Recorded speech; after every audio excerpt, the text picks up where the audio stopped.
Okay, so I have a couple things. I think I'm gonna do a separate video. This first video, I'm gonna talk about demons in people, and how I could see how they just don't like my light. I could see it now. Like, I get to, okay, so this what I'm gonna tell you is a complete stranger. This man did not know me. Um, but yet he felt the need to kind of like pick with me, and it's wild like how far he took it. And so, but what I want to say first is I could see what they don't like. They don't like my bubbly, talking, um sweet demeanor. I'm like conversative, and I care. I like talking to people. Well, and I really don't. But if I feel like you're talking to me and we having a good conversation, I'm gonna talk. I'm not stuck up or nothing like that. But I don't go out my way to talk to people neither. So I say that to say that I know when demons come for me, and I know why they come, because they don't like that, like men. Because I've had like interactions with both of the children's fathers, and I know they got demons in them, and I could see how they'd come at me and try to attack me, for no reason. They're mad at me for things that are not even really my fault. But they want to put the blame on me, and I've seen the demon side of them come out where they're just picking at me, picking on me, and it's crazy. Both of them, it's just not a nice thing. And I seen it again in this man. Okay, so I'm going to go rent a car. I rented a car because again, my car broke down around Mother's Day, and go watch the video about that. It's crazy. But so I'm without a car right now because I have to wait for the part. It's a foreign car.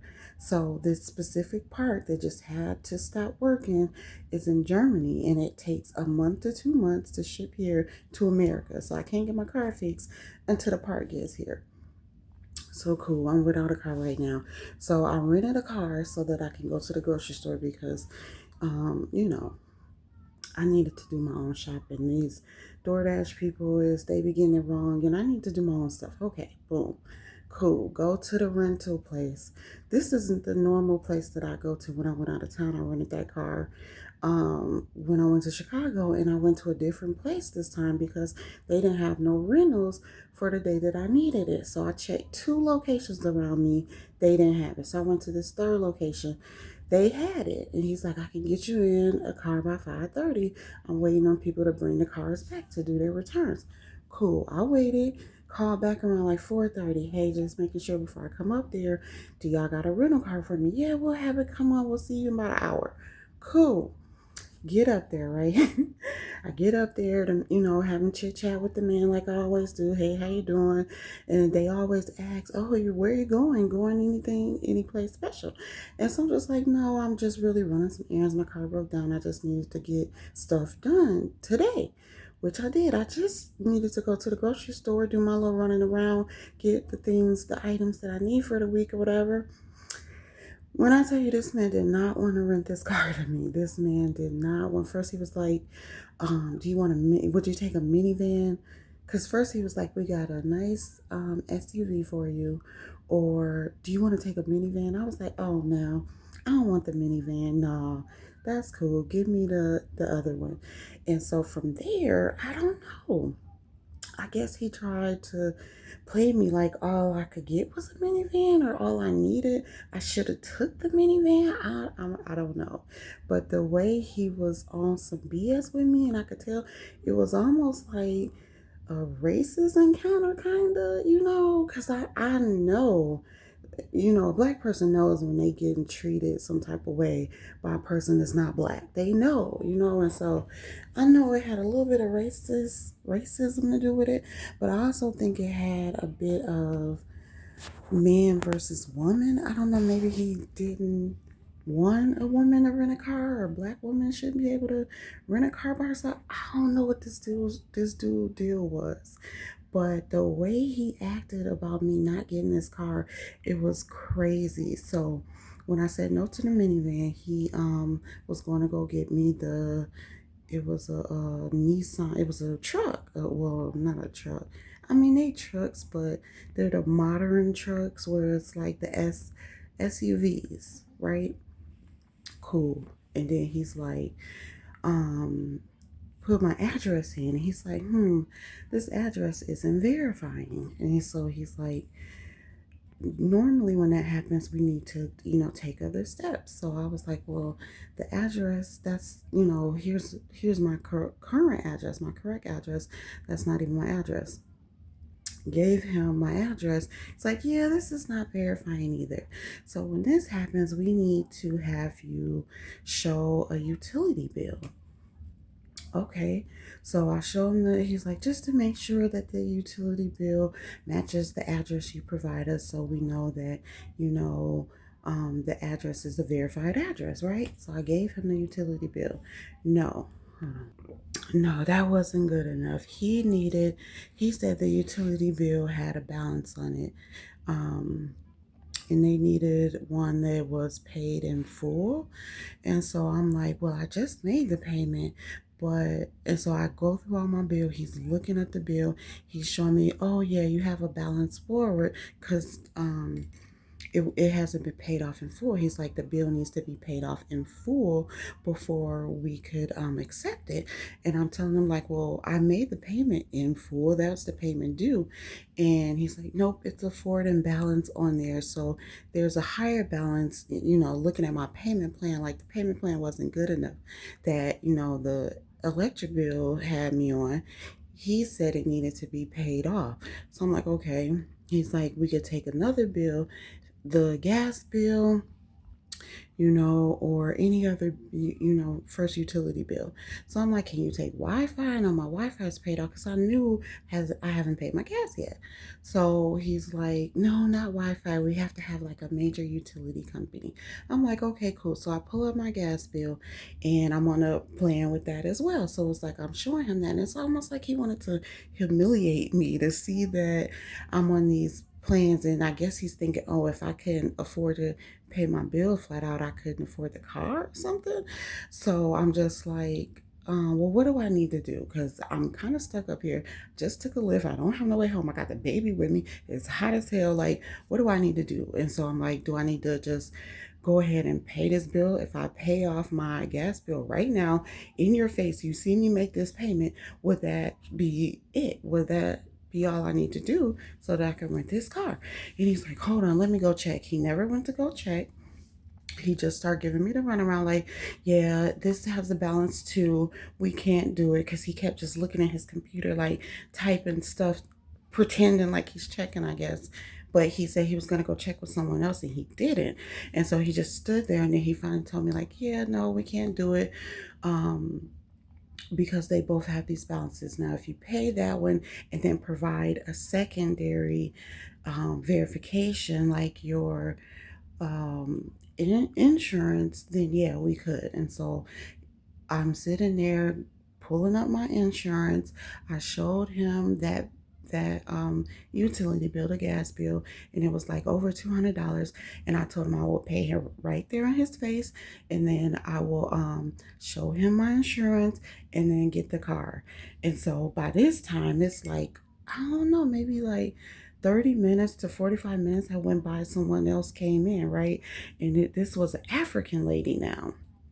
And so he didn't even say hold on or nothing. He just went to her, hey, can I help you? So I was just like, oh, okay. So I was standing there looking up my insurance information so that I could show it to him.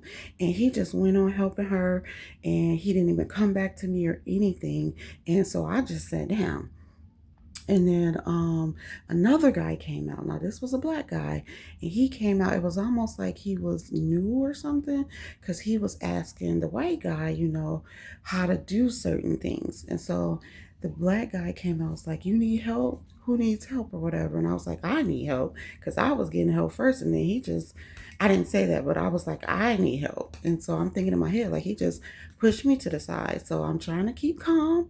I'm trying to keep from having, I feel the attitude boiling up because you're really trying to play me. Because I was like, this did not happen at the other location when I rented a car to go out of town. And he even pulled that up. And you know what he said when he pulled up that reservation at the other location? He looked in there.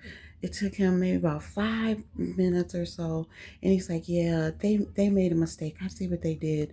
They put your debit card in as a credit card. Do you have a credit card? He kept asking me. And I'm like, no, no, no, I don't have a credit card, just my debit. I know they threw a $300 deposit. That's cool. That's fine. Take that. I need to get this car today. He was like, I can't. He was just kept telling me that he couldn't do it. He couldn't rent it to me because I either didn't have a credit card or my address wasn't verified. And so again, was sitting down, pulling up my stuff, got to the black dude. I was like, here is my insurance information. And then I told him, he's saying that you also need to see this gas bill so that I can pay it so that I can rent this car. So I showed the black dude the gas bill. He saw the balance. He saw that it was due. And then I showed him my insurance information. Don't you know that the dude just completed the transaction and I didn't have to pay anything on my bill to be able to rent it? All that was enough was just showing them the address that I had a bill and showing them my insurance, and all the addresses match my name and everything. So I think the guy was just, trying to do that to humiliate me or embarrass me or stop me from renting this car. So I get done through all that. He continued, and he was then. I'm overhearing the African lady trying to rent her car, something about an accident. Next thing I know, they going back and forth. He ain't trying to let her get the car. So I couldn't say anything because I don't know the situation with her, what was going on. And then a third lady came in, and this lady was Somalian, and so I really don't know what happened with her because she had to wait until I was done. And so I don't know if they was able to get their cars rented or not, but I was. The black guy took care of me. He just put it through, had me sign the paperwork, and gave me the keys, did the walk. We went out, do a walk around to see if there's any damages. And then that was it. I was good to go. I was like, he triggered the out of me. Okay. I was so pissed off, but I was trying to hold it in and not, because I knew it was the devil working through him, because this man didn't know me. He was just a regular white dude working at Enterprise, and I'm just a regular lady coming in, having that be this skin color, and he tried to treat me like I didn't deserve to rent a car. Somebody I do not know. But that man had me so hot. It took me to get to where I was going and start talking to another cashier at a whole different store to get me out of how triggered I was. And she was like, gave me and the baby compliments and stuff, and that made me laugh and smile. And so it got me out of what I was feeling. But I was so mad, like, wow, this man really did not want to rent this car to me. And I'm like, God, I ain't do nothing to do it. I just wanted to go to the grocery store so I can get bulk of groceries so we don't have to keep going through this food situation. I thought I was trying to do right, but this man tried to hate on it so bad. That's how I knew the devil was working in him to try. Because only thing I could think of is I overshared, telling him my car broke down. Maybe I shouldn't have said that, and he wouldn't have felt the need to attack me even more. I don't know. Maybe he was gonna already try me, even if he didn't know what I was going through or whatever. I don't know. So, but I left it at that. Left it alone, got my stuff out the way. I pushed it out of my mind. I ain't even thought about doing no more to this morning. So I took the car back. So that was Monday. I rented the car Monday evening. Took it back yesterday evening, which was Tuesday evening, right? Took it back. The same black dude and another black dude was there, and they got the other black dude that was there, got me all checked in. He did the walk around and make sure I didn't have any damages. They even told me the wrong gas. They told me to come back, and this was the newer black guy. The first day he told me to bring it back at a quarter of a tank, and I was like, that can't be right, because when I got in there, I didn't look But when I got to the first store, so I literally drove, I don't even know how many miles, but not even 5 or 10 miles. I didn't drive that far. But when I got to that store and then something made me remember and looked at the gas, it was a little bit less than half. So I was like, how?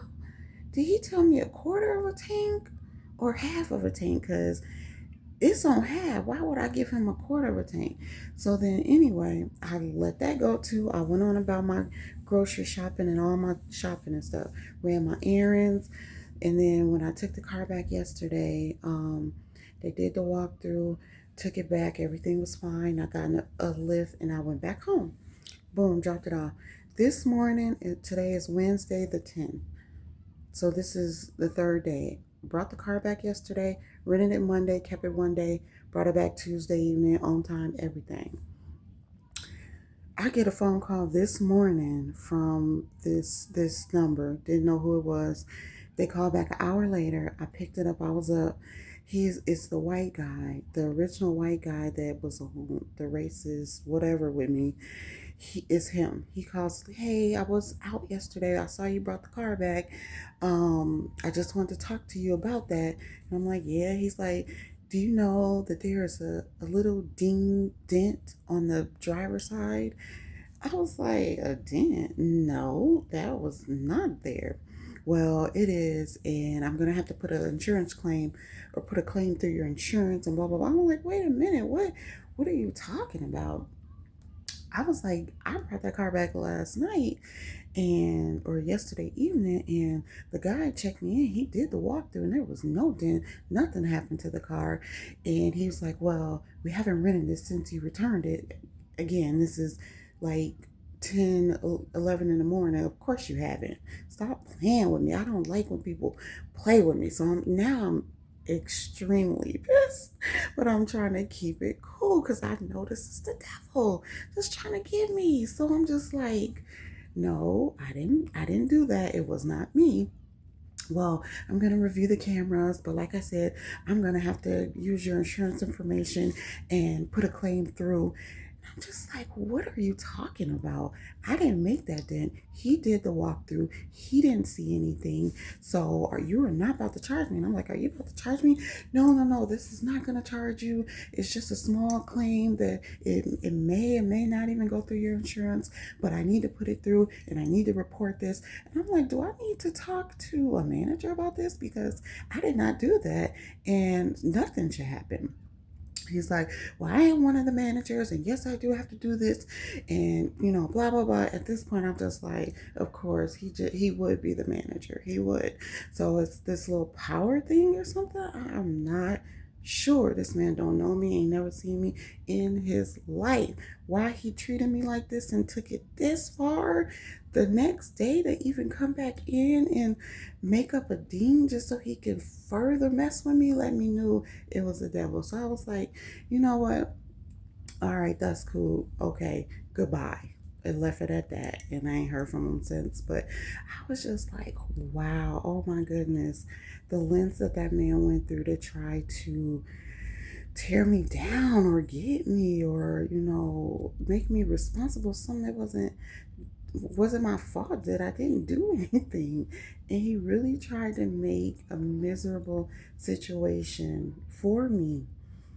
First, he didn't want me to have the car. Then he wanted to make up that I damaged it. I'm like, oh, so now I'm waiting on my deposit. Let me not let anything happen. I ain't even gonna say it, but man, I told God to get him. That's all I did. God gets the revenge back. I don't have to get back. God gets it back. Because I was thinking, like, dang, do I need to go above his head, talk to his supervisor, report him on? And I left it alone because I feel like God's like, let me handle him. I left it alone. But man, the lengths that man went through to really try to stop me or get me feeling some type of way or just attack me or whatever. I think it was on some racist stuff, but I really think it was some power type of deal and a man and a woman of color type of deal. And I hate to even say that because I don't even want to describe myself no more as a woman of color or black or all these things they say we are.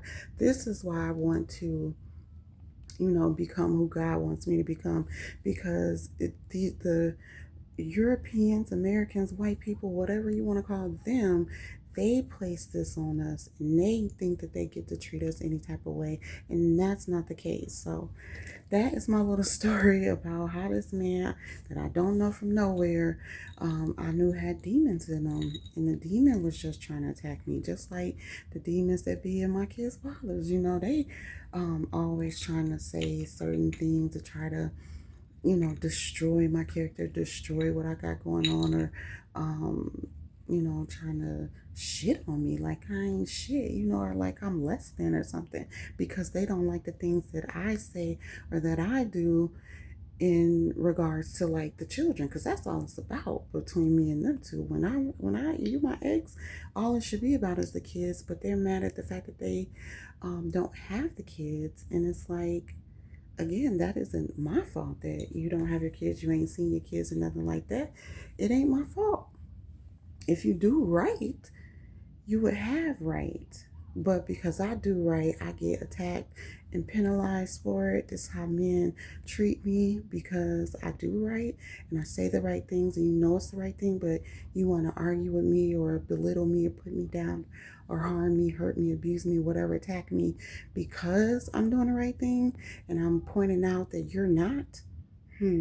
But with this white man, I didn't even point that out. I simply just wanted to go rent a car to go to the grocery store to feed the kids and myself. That's it. Ran my little errands, got my little stuff that I need, my personal stuff. I don't even got to say all that to nobody, but I'm just expressing that now because that's how, how much I wasn't on no BS, but yet BS comes to me, and it is because of my light. It gotta be, because that man didn't know me. I didn't say nothing. All I said was I had an issue with my car. That's why I needed to rent the car to do my errands. He hated that about me, or he hated something about me. So it had to be my light, my skin color, and the fact that I'm independent, I guess. But all right, that's what I wanted to get out. I'm now gonna do my other video about the other revelation God has given me. So yeah, thanks for listening.